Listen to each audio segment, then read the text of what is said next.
బతుకమ్మ వేడుకల్లో భాగంగా మహిళా ఉద్యోగుల బతుకమ్మ సంబరాలు అంబరాన్నంటిన సంఘటన మహబూబాబాద్ జిల్లా కేంద్రంలోని కలెక్టరేట్ కార్యాలయ ప్రాంగణంలో చోటు చేసుకుంది. మహిళా ఉద్యోగులు వివిధ రకాల పూలతో బతుకమ్మలను అందంగా పేర్చి ఒకచోట పేర్చి బతుకమ్మ సాంప్రదాయ పాటలు నృత్యాలు చేసి కలెక్టరేట్ కార్యాలయ ప్రాంతాన్ని హోరెత్తించారు.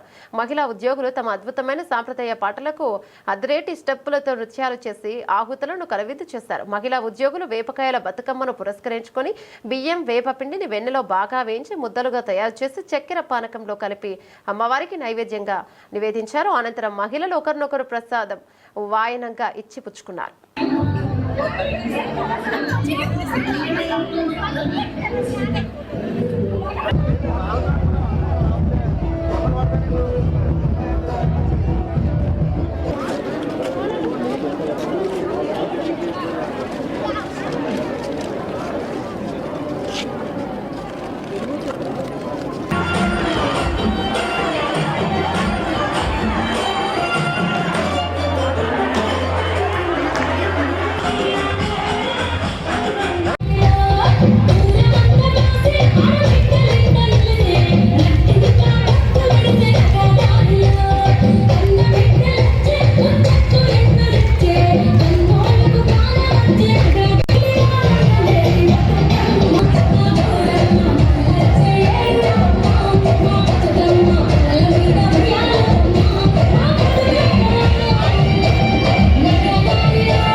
నమస్కారం.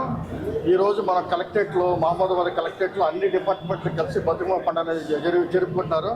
దీంట్లో అన్ని విభాగాలు కూడా పార్టిసిపేట్ చేయడం జరిగింది.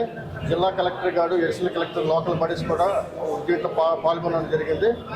పూలని లేకపోతే ప్రకృతిని ఆరాధించడం అనేది మన తెలంగాణ సంస్కృతిలో భాగం. ఈ పండుగ సందర్భంగా మన ఆడపడుచులందరికీ నా శుభాకాంక్షలు తెలియజేస్తాను. జిల్లా కలెక్టర్ కార్యాలయం నందు పెద్ద ఎత్తున బతుకమ్మ సంబరాలు జరుపుకోవడం జరుగుతూ ఉన్నది.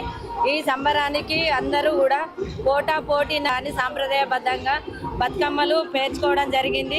సాంప్రదాయ దుస్తులతోటి అలంకరణ చేసుకొని మంచిగా కోలాటాలతోటి ఆడుకోవడం జరుగుతుంది. ఇవాళ 7వ రోజు కాబట్టి ఎంగిలి బతుకమ్మ అనడం, వేపకాయల బతుకమ్మ అనడం జరుగుతుంది. ఈ 9 రోజులు కూడా సద్దుల బతుకమ్మ ఒక్కొక్క రోజు ఒక్కొక్క ప్రత్యేకత ఉండడం జరుగుతుంది.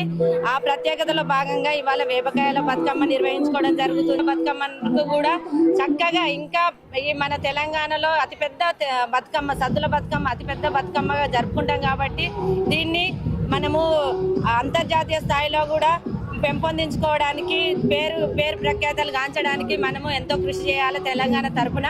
కాబట్టి బతుకమ్మ సంబరాలు మహిళలందరూ కూడా సాంప్రదాయ దుస్తులతోటి చక్కగా నిర్వహించుకోవడం జరుగుతుంది.